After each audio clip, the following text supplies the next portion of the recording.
laawol kisal ko laawol peewal e ɓantal.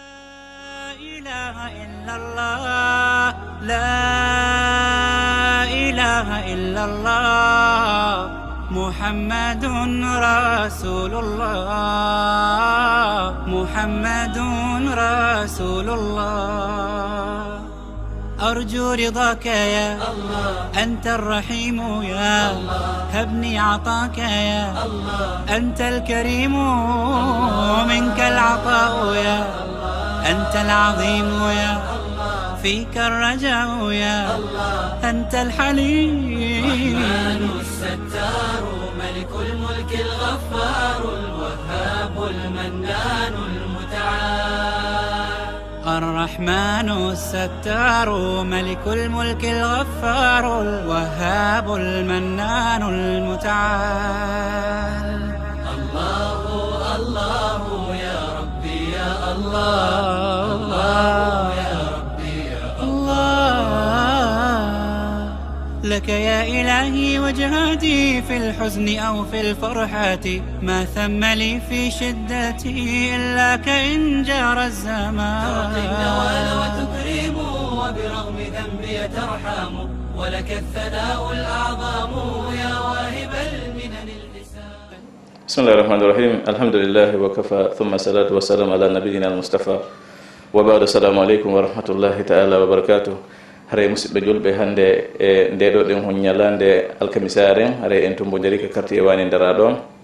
batteni timmingol nelal ngal oɗo ɗen hon association wiyeteɗo lawol kisal rawdatu nisa partenariat gafa nisa wa ahlu sunna wal jamaa. hare ko kamɓe woni ko associé adde ndiɗo ɗen hon jawdi fiyo ɗum ɗo ɗen hon soode waɗane e julɓe ɓen ɓe nafitora e nder ɗo ɗen hon lewru sumaye. hara inchallah wono sibirɗon noon ɗen hon ko woni kon ɗo ɗen hon capricione ɗo ɗen hon qualité ɗiɗi e cabone e sardin e jus façon ji ɗiɗi e pattije e biscuit e balpiji ɗuɗuɗi e sakoji tati sukkar e sakoji tati maaro. haray ko ɗum ɗon ɗen hon woni ko eɓɓa ɗo ɗen hon sendite e nokkeli sertude wano ka maison centrale, wano ka cité solidarité, ka juulede faysal miskinaɓe ɓen senditani e ɗiɗo ɗen hon nokkeli sertude. haray min aroye uttugol ɗum ɗo ɗen hon min waɗan fii no wawo newranade goto kala yo hendo yeru ko Allah subhanahu wa ta'ala o waɗi arsike makko kon e muɗum. haray ɓawti ɗum min weltanike association ji kafuɗi ɗin jonnidiri juuɗe fi wawugol waɗugol ɗum ɗo ɗen hon e nder hitande kala ka leydi meɗen ɗo ɗen hon. haray min weltanike kadi journaliste ɓe Evasion TV argol assista men e ɗeɗo ɗen hon golle. haray goto kala hino weltana inchallahu taala min aroyay ko min ɓeytata e muɗum ɓawde golle ɗen no fonction no golle ɗe woni yarde noon inchallahu taala. assalamu aleykum wa rahmatullah. La ilaha illallah, la ilaha illallah, la ilaha illallah. Muhammadun Rasulullah, Muhammadun Rasulullah. أرجو رضاك يا الله، أنت الرحيم يا الله، هبني عطاك يا الله، أنت الكريم منك العطاء يا الله، أنت العظيم يا الله، فيك الرجاء يا الله، أنت الحليم. الرحمن الستار ملك الملك الغفار الوهاب المنان المتعال. الرحمن الستار ملك الملك الغفار الوهاب المنان المتعال. الله الله يا ربي يا الله، الله يا ربي يا الله. لك يا إلهي وجهاتي في الحزن أو في الفرحات، ما ثم لي في شدتي إلا كإن جار الزمان. تعطي النوال وتكرم وبرغم ذنبي ترحم، ولك الثناء الأعظم يا واهب المنن الحسان. ألقيت في القلب الآمان وزرعت في الأم الحنان، وحفظتنا طول الزمان وهديتنا سبل الجنان. لك كل حمد في الورى عد الرمال وأكثر، ما لاح بدر أو سار دوما على مر الزمان.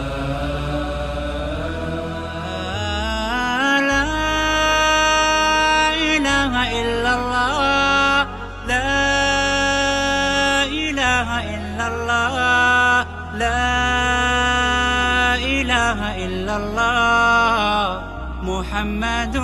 رسول الله محمد رسول الله أرجو رضاك يا أنت الرحيم هبني عطاك يا أنت الكريم منك العطاء يا أنت العظيم فيك الرجاء يا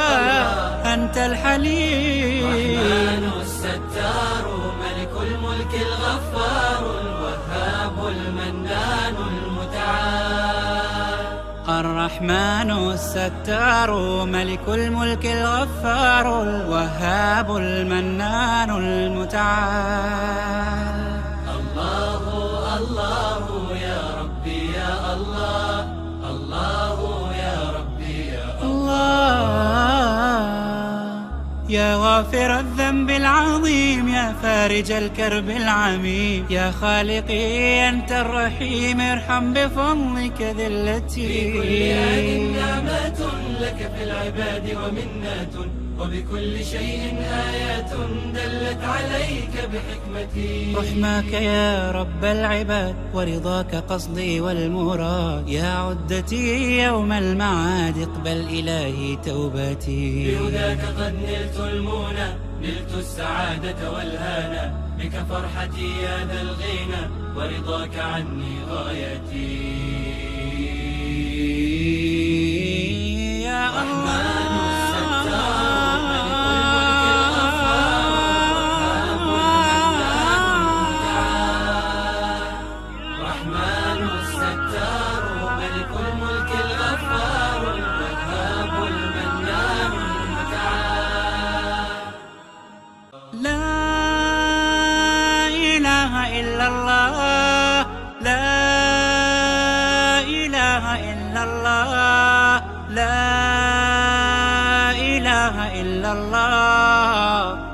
محمد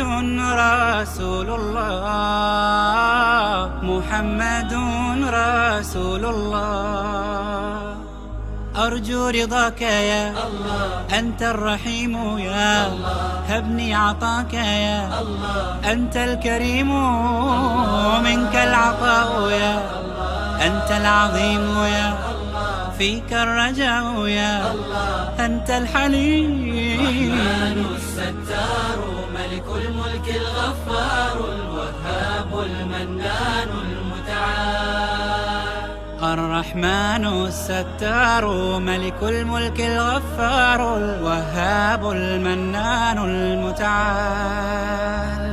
الله الله يا ربي يا الله الله يا ربي يا الله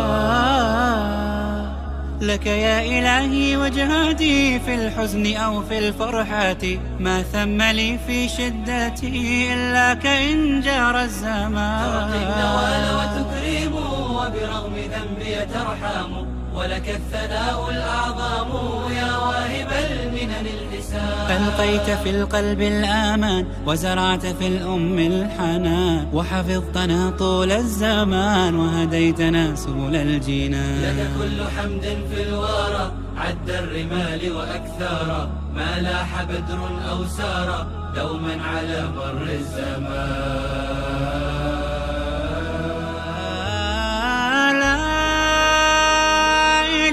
إلا الله لا إله إلا الله لا إله إلا الله محمد ولا مولا نانغو أري الحمد لله رب العالمين أري weltanuɗen Allah subhanahu wa ta'ala on haray hiɗe wonde ɗo e Evasion TV haray alhamdulillahi rabbil alamin haray en weltanike Cheikh Ibrahima en weltanike lawol kisal e weltanike jama julɓe ɓen haray alhamdulillahi rabbil alamin kala e mon ittuɗo ɗo goɗɗum yo Allahu on yoɓumo ko ɓuuri e moƴƴude joddi kala e men waɗuɗo ɗo goɗɗum yo Allahu on yoɓumo ko ɓuuri e moƴƴude joddi yo Allahu on moƴƴinan en o jaɓana en dewe ɗen o fewnana en ɓengureji men ɗin o waɗana en ɗum ɗo ko mandaka men moƴƴe haray en weltanike Allahu subhanahu wa ta'ala on lawol kisal yo Allahu on waɗuɓe koɓe wiyete kon yo Allah on waɗo en fof men ko wiyeten kon ko laawol kisal ko yen hisin jawle men ɗen hisinen wonkiji men ɗin hisinen dina men ken hisinen kadi sadakaji ɗi wonɗen e yittude ɗin haray ɗum ɗo ko welo welo molanago haray Sack Ibrahima ɗo wawi wadde commentaire seeɗa harano yaadi e assalamu aleykum rahmatullahi haray on yaafo ɗo yi débordement waɗugel ngel ɗo ɗen haray ɗon suivi men direct ka télévision évasion Guinée e ka laawol kisal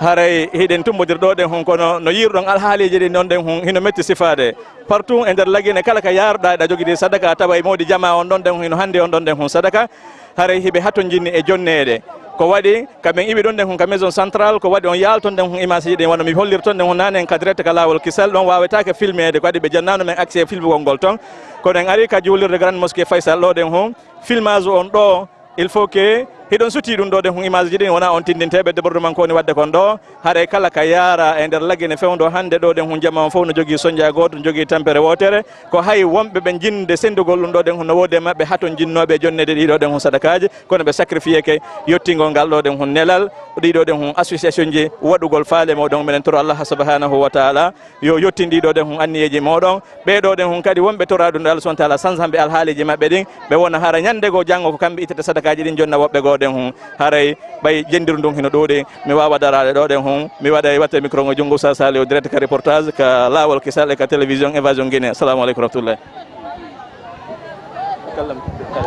assalamu aleykum rahmatullahi wabarakatu ok haray alhamdoulillahi rabbil alamin haray min wono jeelorɗon ɗo ni on yi kowoni e feƴƴude kon ɗo haray Faysal ɗo si on tigui ayi ɗo no addori ɗo seeɗa ko kanko ɓurata soñdiade sabu ɗuɗugol yimɓe ɓen ɗuɗugol yimɓe ɓen hara inchallah yesso inchallah so min iwi ga e dia inchallah yesso en dar disposition ko honno wonɗen e darde ko inchallah no jerde inchallah haray ko ɗum ala ko ɗuuɗo yewtude on haray on jarama ko okke saɗi laggine wona okketeɓe inchallah yo Allah ɓeyde walde assalamu aleykum wa barakatuh لا إله إلا الله لا إله إلا الله محمد رسول الله محمد رسول الله أرجو رضاك يا الله أنت الرحيم يا الله هبني عطاك يا الله أنت الكريم منك العطاء يا الله أنت العظيم يا الله فيك الرجاء يا الله أنت الحليم الرحمن الستار ملك الملك الغفار الوهاب المنان المتعال الرحمن الستار ملك الملك الغفار الوهاب المنان المتعال. Parce que toute chose, celui qui vient, il voit l'autorité en place, réellement il pourra faire quelque chose de mieux. C'est pour cela que Dieu aussi guide vos pas, que réellement il vous donne la force de continuer réellement à aider les démunis. Nous on est là, on est pour vous. N'importe quel moment que réellement vous venez nous voir, pour des situations comme ça, vous serez la bienvenue. Et au nom du directeur et mes collègues, on vous remercie sincèrement.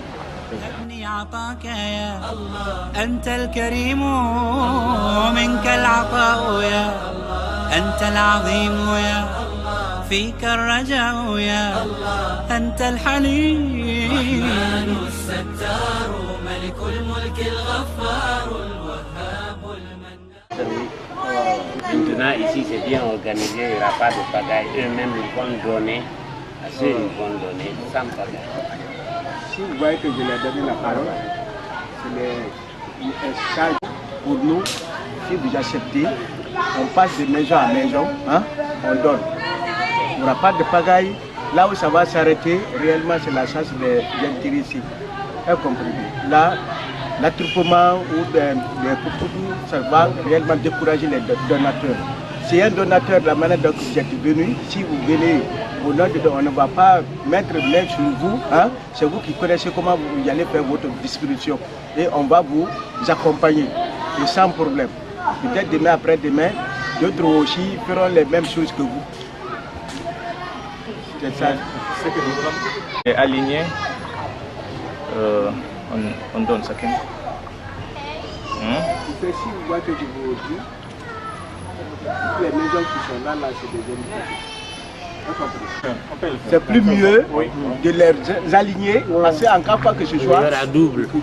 et les gens vont tomber, on ne peut pas que qu'on tombe sur vous. Ce qui s'est passé au dehors, vous-même vous avez vu.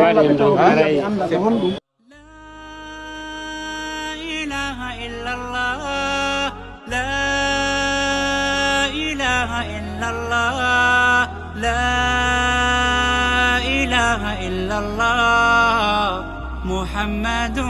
رسول الله محمد رسول الله أرجو رضاك يا الله أنت الرحيم يا الله هبني عطاك يا الله أنت الكريم منك العطاء يا الله أنت العظيم يا الله فيك الرجاء يا الله أنت الحليم الستار ملك الملك الغفار الوهاب المنان المتعال الرحمن الستار ملك الملك. الحمد لله رب العالمين. haray musidɓe julɓe tedduɓe ko weltanagol on jarna on haray ko non woni ko fewdori haray wano tinirɗon ɗo ni haray meɗen ka cité de la solidarité haray hiɗen wondi e groupe évasion guiné on haray kamɓe kadi ɓe walliti moƴƴa gila faysal to ko ene wondi haray alhamdulillahi rabbil alamin haray tigui tigui o lawol kisal o woni ko woni e hisinirde ni kadi haray hiɓe weltana hiɓe jarna Cheikh Ibrahima kadi no ɗo haray ko menen fof kadi wondi ɗo haray musidɓe julɓe tedduɓe ko teddugal e mon ko tooli moɗon moƴƴere nde nodɗon men e mum hinde hewtude hinde jokka inchallah haray ko teddugal e moɗon ko tooli moɗon alhamdulillahi rabbil alamin o weltanama on jarnama inchallah. kaymaji ɗo ɗen honni ɗen hon haray eɗen tombodiri kadi ka nokkure ɗo ɗen ka wiyete ɗo cité solidarité haray ɗo kadi en ari ɗo ɗen eɗen sendude kono no wa'a wano to ɗen hum par ce que man ɗo yimɓeɓe mbuy yalti yeehi e liyeji goo ka tatara hino sendede no torede fi sabilillah donc ɗo noon haray joni yeeru ko wonɗen kon ɗo ɗen hiɗen jinduden suudu e jonnen ka kala ka woni ɗon ɗen hum kadi yimɓe no ɗo ɗen hum kay nombre ɗuɗuɗo ko wono ɓayi en taw ɗo ɗen humɓe yalti wata wono programme rowanijo rowani wawa sino soñjayno wono wondirnono ɗen ka faysal to donc joni noon ɗo ɗen hiɗen sendutude yeeru ko won ɗo ɗen hum kala heɓuɗo inchallahu taala haray himo anniyana ɓuuri ɗum kala mo heɓali haray wona wonde manna o añana haray ko arsike makko woni ala e muɗum. Assalamu aleykum wa rahmatullah taala wa barakatuh. La ilaha illallah la ilaha illallah la إلا الله محمد رسول الله محمد رسول الله أرجو رضاك يا الله أنت الرحيم يا الله هبني عطاك يا الله أنت الكريم منك العطاء يا الله أنت العظيم يا فيك الرجاء يا الله أنت الحليم الستار ملك الملك الغفار الوهاب المنان المتعال الرحمن الستار ملك الملك الغفار الوهاب المنان المتعال الله الله يا ربي يا الله الله يا لك يا إلهي وجهاتي في الحزن أو في الفرحات ما ثم لي في شدتي إلا كإن جار الزمان تعطي النوال وتكرم وبرغم ذنبي ترحم ولك الثناء الأعظم يا واهب المنن الحسان ألقيت في القلب الآمان وزرعت في الأم الحنان وحفظتنا طول الزمان وهديتنا سبل الجنان لك كل حمد في الورى عد الرمال وأكثر ما لاح بدر أو سار دوما على مر الزمان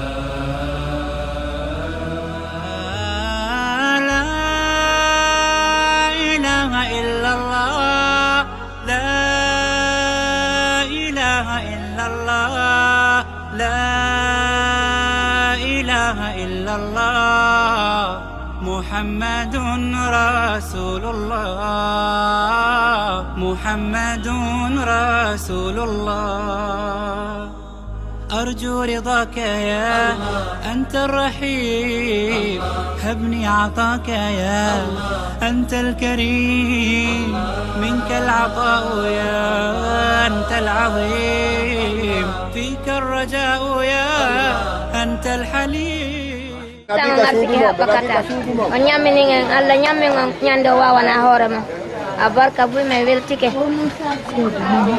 أرجو رضاك يا أنت الرحيم يا هبني عطاك يا أنت الكريم منك العطاء يا أنت العظيم يا فيك الرجاء يا أنت الحليم محمد بوبو جالو oɗo ɗen hon association lawol kesal partenariat ɓe maɓɓe neldi on don nelti on sunna kadi aɗa koye ɗum marɗa ko wiya fi ɗum ɗo ɗen to komin weltaniɓe foti sina seeɗa ɓayɓe waltikama min wawata ko weltanagol ɓe yimɓe e jaam kakande cité ga koɓe ɓeydan men ki haray ko hen ɗum marɗa kadi ko ɓeytanaɓe fi en ka woɓɓe go wonɓe suivde en ɗo ni woɓɓe no suivde en direct darari hella ka caméra ɗa woɓɓe no woodi wonɓe en suivde ɗo ɗen hun direct e l' extérieur un peu partout e nder aduna on e wano noon ɗen hun kadi ka télévision évasion tv haray ko hen ɗum marɗa ka holla fi woɓɓe go kadi tawaɓe har kamɓe ɓe heɓali courage waɗangol miskinde ɓen kono ɗum hollata ɓen ɗon ɗen hun kadi toujours min ko wata wollandeɓe koko ɓe courage o waltagol ɓe wawata ɓen ɓayɓe wawata ɓen ala no waɗira hunde no gollira sina wallita ɗum mi wawata yewtugol ɓe koɓe wallito men on weltanama on nani ɗo ɗen hun ko ɓeɗo ɗen hun holli komɓe musidɓe meɗen ɗo haray iɗon tora ɓeydugol tekkingol balle ɗen kala marɓe feere ko waɗa fi Allah yoɓe waɗu fi Allah ko ɗum ɗon Allah subhanahu wa taala wiwno qaruna wabtaghi fima ataka Allahu ad-dar al-akhirah ɗaɓɓitiri ko Allah subhanahu wa taala okkuma kon ɗaɓɓir ɗum ɗon ɗen hun galle ɗen ka lahara Allah wi mono wala tan so nasibaka min ad-dunya wono noon wota yejjutu geɓal moƴƴal kana ɗo nde heyjude ɓornagol labade kono noon ko heɓuɗa kon ɗo ɗaɓɓiroy ɗum ɗon ɗen hun lahara haray jokkuɓe men ɓen fof e adduɓe ɓen jawle fof hino weltana wonɓe suivre ɗum ɗo ɓen kadi yoɓe heɓu ɗo ɗen hun ide anniye moƴƴo wallitagol ɓe ɗo ɗen hun miskinaɓe inchallahu taala kala ko adda ɗo ɗen hun hewtay no haniri noon ɗen hun hay e goto e amen ala fuy ko selinta e nder muɗum haray ko golle meɗen ɗe kafuɗen wonɗen wadde onon ɗon wadde jawle moɗon ɗen من مدى ود دولي أمين إن شاء الله تعالى هذا يبرر موالي مودون السلام عليكم ورحمة الله تعالى وبركاته أرجو رضاك يا أنت الرحيم يا هبني عطاك يا أنت الكريم منك العطاء يا أنت العظيم يا فيك الرجاء يا أنت الحليم الستار ملك الملك الغفار الوهاب المنان المتعال الرحمن الستار ملك الملك الغفار الوهاب المنان المتعال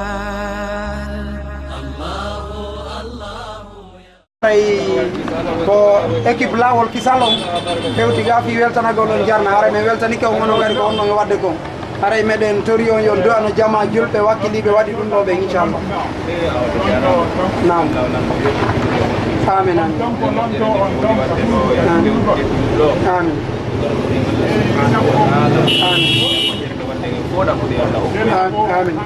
ɗo wawi arde ka yasiga nam e batte ga ɗo laaɓa e moƴƴa يا فوفريج من فجي ديدي آمين يا فوين إلى آمين آمين ربنا آتنا في الدنيا آمين آمين ربنا تقبل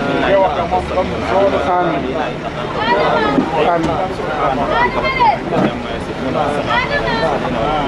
الحمد لله رب العالمين أرجو رضاك يا أنت الرحيم يا هبني عطاك يا أنت الكريم منك العطاء يا أنت العظيم يا فيك الرجاء يا أنت الحليم الستار ملك الملك الغفار الوهاب المنان المتعال beaucoup de moyens aussi pour qu'ils puissent passer réellement au diminu. Parce que celui qui passe au diminu, réellement, il sera toujours la bienvenue et Dieu va toujours le regarder. Et Dieu combattre réellement votre force et avoir beaucoup encore. Il faut que votre association soit beaucoup élargie au niveau national, africain et mondial. Merci, que Dieu nous aide. Merci bien. On est très content de vous. Vraiment, merci beaucoup. Vraiment, on vous souhaite bonne chance. Il n'y a pas de problème, on est là pour vous. Merci bien, merci beaucoup. Primana ka bofo be wondo hare do on feddino labira en haati do suudu e pagay wadali hare en weltanike moƴƴa en weltanike kadi association on lawol kisal e kala be yowndiri e mudum hare en torike be beydu wakkilade hare be beydu wakkilade be beyda wakkilade be labbinan Allah tabaraka wa taala bay hide ngandi wonde kala gollal mankugal sarta ko to ikhlas wonangal jabete gal subhanahu wa ta'ala Allah ko yamiri en kon fof ko e labbinam mo dina kan wa ma umiru illa liya'budullaha mukhlisina lahu din ko dum labbinal den ko dum tora den hiden to tiggi wonde ko dum wadi enen kadi darden e baaw dum si hiden tiggi no wona dum irtitana baaw mabbe sabru ko haray en irtitana baaw mabbe en jarnibe en weltanibe hiden toro Allah subhanahu wa ta'ala wallah haray enen kadi en totti holare ko hola den kon no wiira den non kadi ay den tiggi wonde ko e landite dum do yeso Allah subhanahu wa ta'ala yo Allah wada harako o faawira non kambe kadi faata ko non jerdu den o wele en fo medon sabnata ko min aljanna be do yimbe men sattirabe kadi yi dum do ko ande en turkas mo Allah ittan en dum do ka meden do har inshallah hayno hani ardibe ben ka leydi e bangi den fop jama on jondiro jira fino basal dutora ka leydi men do harna argol tum okka nyammina tum donc hara kanyum kadi hebane hoore mum ko wawa nyaamude donc se ndari wona be do jono be bo fo ma ko ina dum mo be no wodi ko wata gollude hara heba arsike mum mo be no wodi ko a gollude hara hatta enen kadi wattingi lay dum don ko hondum be do kadi hani golluta be hebane hoore mabbe ta inande be okkora ko be nyaamo hara inshallah de watin jama ila jama on hara ko haado wonde assalamu alaykum wa barakatuh assalamu wa rahmatullahi hara mon e don jarna hara do wayi ma ko be inshallah alhamdulillah naam ma ko jimondi do fewdo million jimbe no jeni merci alhamdulillah rabbil alamin wa nusalli wa nusallimu ala rasulillah sallallahu alaihi wasallam hara en weltanike Allah subhanahu wa ta'ala weltanike nelaado men Muhammad sallallahu alaihi wasallam en weltanike kala jokkube lawol islam gol ha nyalande sakitinde hara kambe o association waddo do min ko e gol lawol do hikka mi fuddi tawede kono vraiment ha ka yahuden ton mi weltike gila do nattiri yeso mi do tori on wata on accang e gol lawol e kisal lawol kisal do haray ko en goto si Allah jabi kala nde be noddi yeru ko marden wosi ko welo siko moto siko auto siko camion kala ko be ebbi si Allah jabi en kipay ha position dum don hebo naben ha destination kabe faala lo si Allah jabi haray jetti on garantie en weltanike be merci beaucoup allahumma amin ya rabbi allahumma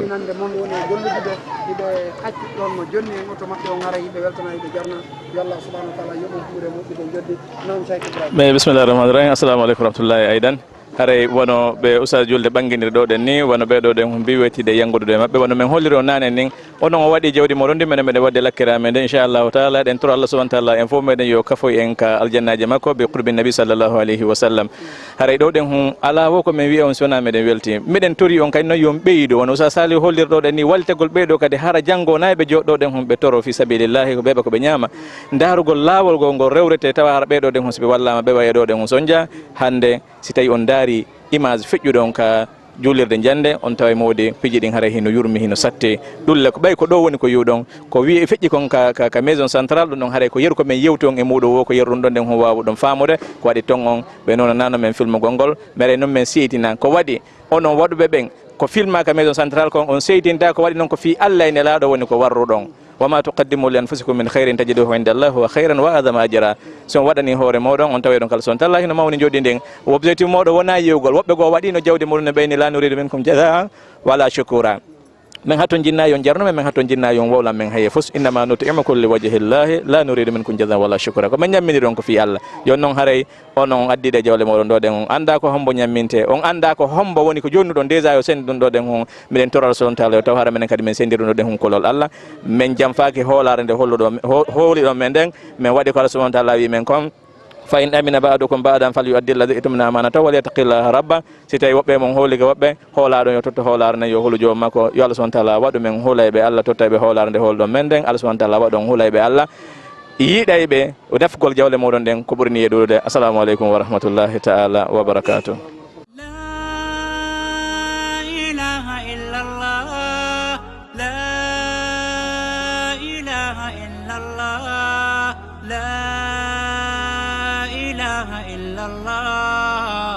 محمد رسول الله محمد رسول الله أرجو رضاك يا الله أنت الرحيم يا الله هبني عطاك يا الله أنت الكريم منك العطاء يا الله أنت العظيم يا الله فيك الرجاء يا الله أنت الحليم الستار ملك الملك الغفار الوهاب المنان المتعال الرحمن الستار ملك الملك الغفار الوهاب المنان المتعال الله الله يا ربي يا الله الله يا ربي يا الله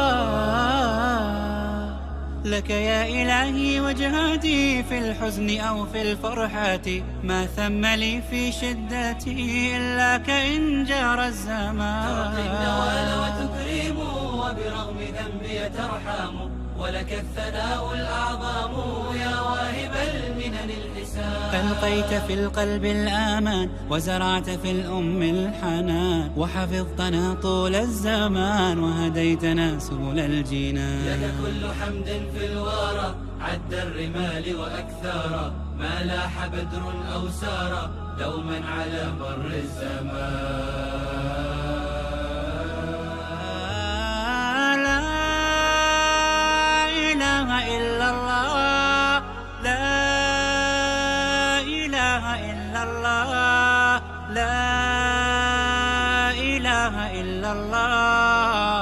محمد رسول الله محمد رسول الله أرجو رضاك يا الله أنت الرحيم هبني عطاك يا الله أنت الكريم منك العطاء يا أنت العظيم فيك الرجاء يا أنت الحليم الستار ملك الملك الغفار الوهاب المنان المتعال الرحمن الستار ملك الملك الغفار الوهاب المنان المتعال mi salmini on nde mojo bere ɗo min weltanike on min yi golle ɗen on jarama albarka meɗen defude ɗo mboyri e futti e toori wano rowani noon hara meɗen weltani o yo Allah ɓeydan on jawdi yo Allah ɓantu fiimo Allah hokkon baraji ɗi salli ala Muhammad. Assalamu alaikum wa rahmatullahi ta'ala wa barakatuh. Nous remercions l'association Lahul Islam qui nous a apporté cette année aussi cette faveur, cette magnifique faveur pour ce mois saint Ramadan. Nous remercions cette association, que Dieu lui bénisse, qu'il apporte aussi une autre chance pour que cette association puisse avancer, puisse s'améliorer encore de nouveau. Nous sommes très heureux. Aujourd'hui, Oustaz Ibrahim nous a invités de préparer le sunnat de ce soir, à savoir, nous sommes en train de préparer, n'est-ce pas, la bouillie, le seau et la flûte, ainsi de suite. Nous sommes très contents, très heureux pour ce mois 5. Nous remercions aussi cette association pour qu'il puisse avancer. Assalamu alaikum wa rahmatullah.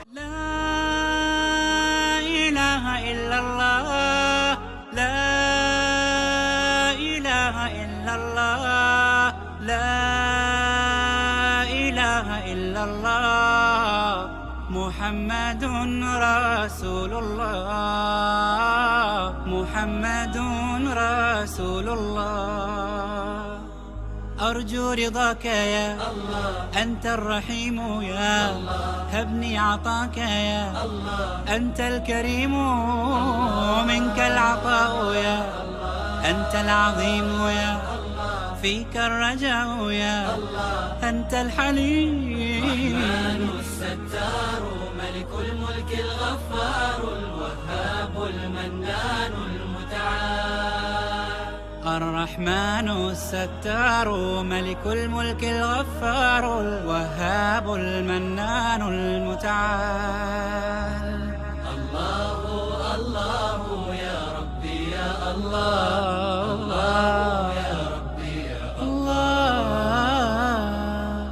لك يا إلهي وجهاتي في الحزن أو في الفرحة ما ثم لي في شدتي إلا كإن جار الزمان. تعطي النوال وتكرم وبرغم ذنبي ترحم ولك الثناء الأعظم يا واهب المنن الحسان. ألقيت في القلب الآمان وزرعت في الأم الحنان وحفظتنا طول الزمان وهديتنا سبل الجنان. لك كل حمد في الورى عد الرمال وأكثر ما لاح بدر أو سار دوما على مر الزمان.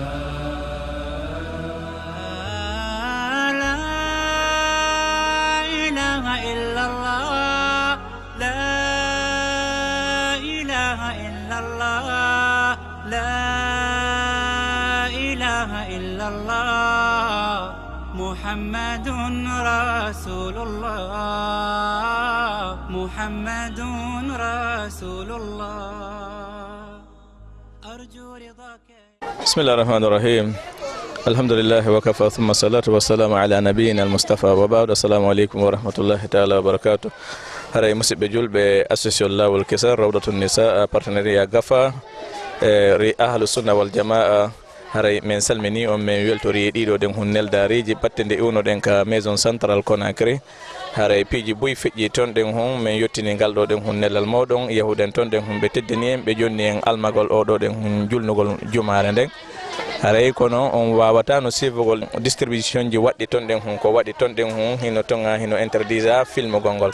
kono e nder ɗon ɗon ɗen hun men profitino men waɗi caméra cassé men waɗi photo goto nder toon ɗen hun ka julugol juma ɓe teddidiri lan julnugol jumare nden. haray e ka nder bureau chargé ɓe affaire association ji dina yankoji ɗi nder toon ɗen hun ɗon kadi men wawno filmugol gokkon ni on yiyay ɗin image ji ɗon ɗen hun. haray no jeeya komi andintinta e ɗum ɗo ɗen hun ɓawo nden arde fi o ɗo ɗen hun sunna katti ko ɗon ɗen e defde ɗo ɗen hun hande. haray musidɓe julɓe piiji hawniɗi hulɓiniɗi yurmuɗi hino ka maison central. haray hino jeeya e piiji wonɗi ɗin toon no woodi yimɓe sokiɓe toon ɗen hun ko fawi e duuɓi sappo tawata ɓeɗo ɓe heɓali juge man hay e nde wotere hara ɓeɗo ɗen hun ɓe ñawaka. min yii ɗum toon ɗen hun yimɓe ɗuuɗuɓe no woodi ɓe min sanjidiri konnguɗi e muɗum ton gallejo wonɗo toon ɗen tawi waɗi toon ɗen hun duuɓi jeynayi mawɗum nawyuɗon oɗo ɗen hun saabu himo yeddodiri e sonna makko gokkunni ɓe ɓayi himo jogui annora diina ɓe ƴettimo ɓe naɓi ka maison central toon ɗen hun sonnaji moyɗodirno e muɗum on gueri guerteɗen hun foppo fino yaltira o ronko yaltude ɓe waɗi hoore makko wonde manna ko fodduɗo o waray on sonnaji ɗon ɗen hun tawi noon ko hunde wonde fenade e ko ɗuuɗi e ko nandete sifa ɗiɗo ɗen hun kaajen hino toon ɗen hun yimɓe. haray mbiɗen toro on lillahi wa fillahi wawen andude ɓe wonɓe toon ɗen hun kala e meɗen contribueɗo fino ɓeɗo ɗen hun yaltira kaɓe wonɗon ɗen hun Allah subhanahu wa taala aray no marani mo joddi si tawi woni en waɗi ɗum Allah subhanahu wa taala danda en kaso makko gon ka makko yani kaso makko gon kanko Allah subhanahu wa taala ko yiite jahannam. haray musidɓe julɓe no jeeya e laawol rewretengol waɗe ɗaɓɓalngol o association meɗen ɗo ɗen hun taw agrément. si tawi association meɗen on heeɓi agrément haray min wawa darnade piiji go si jawdi hino woodi min wawa yahugol min assistoyan ɓeɗo ɗen hun wonɓe toon min tefa min anda oɗo ko henɗum e bonnere o mari e tawi bonnere nde o mari nden meɗen wawi darade jawle aran oɗo ɗen hun wallite o yalta toon ɗen hun haray min wawa darade min waɗa ɗum ɗon ɗen hun fino oɗo ɗen hun o yaltira e gonɗon ɗen hun kaso e tawi ko bonnuɗo noon ɗen hun e daranta ko bonnuɗo si wona yeru ko nelaɗo sallllahu alayhi wa sallam may kon fanzour ahaka zaliman aw madluma wallu musidɗo maɗon so toñima so toñama. haray ɓawti ɗum ɗon ɗen hun haray yiɗen ka nokkure ɗo ɗen hun fi defugol ɗiɗo ɗen hun sunna ka deji haray en yii sonnaɓe ɓe yewti ɗo ɗen hun yewtereji ko honno woni programme eɓɓira ɗon ɗe wadde ɗo ɗen hun fotti ɗe wadde tori ɗe wadde boyri haray ko ɗum woni ko wona e defede ɗo ɗen hun naɓe ka huntordeji haray ɗum weltana ko waɗi Allah subhanahu wa taala ko ɗum ɗo tindinno qaron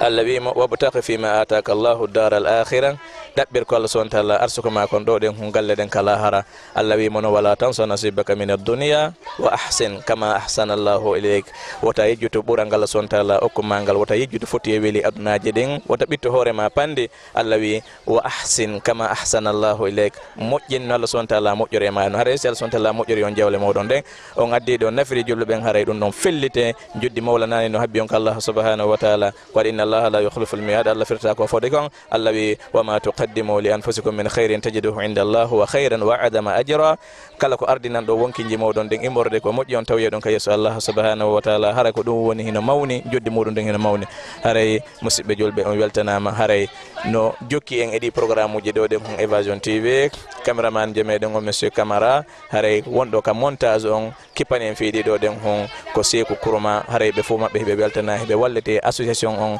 fi no programme je telem ka television on marsiran hare hiden weltani ben jarni ben to Allah subhanahu wa ta'ala ono wadbe jawle den menen dari be gaben kambe kipambe dun do yo Allah subhanahu wa ta'ala hawto en ka aljannaje makko takko ne laado Muhammadin sallallahu alaihi wa sallam. Assalamu alaikum wa rahmatullahi ta'ala wa barakatuh. La ilaha illallah, la ilaha illallah, la ilaha illallah, Muhammadun Rasulullah,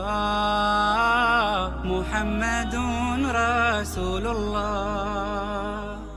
أرجو رضاك يا الله أنت الرحيم يا الله هبني عطاك يا الله أنت الكريم منك العطاء يا الله أنت العظيم يا الله فيك الرجاء يا الله أنت الحليم الرحمن الستار ملك الملك الغفار الوهاب المنان المتعال الرحمن الستار ملك الملك الغفار الوهاب المنان المتعال الله الله يا ربي يا الله الله يا ربي يا الله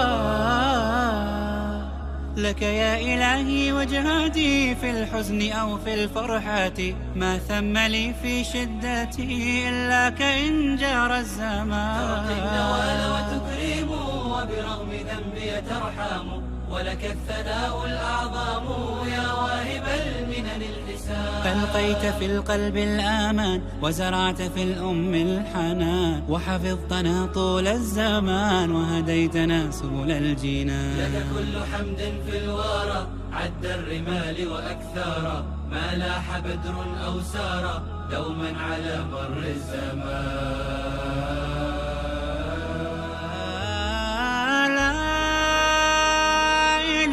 إلا الله لا إله إلا الله لا إله إلا الله محمد رسول الله محمد رسول الله أرجو رضاك يا أنت الرحيم هبني عطاك يا أنت الكريم منك العطاء يا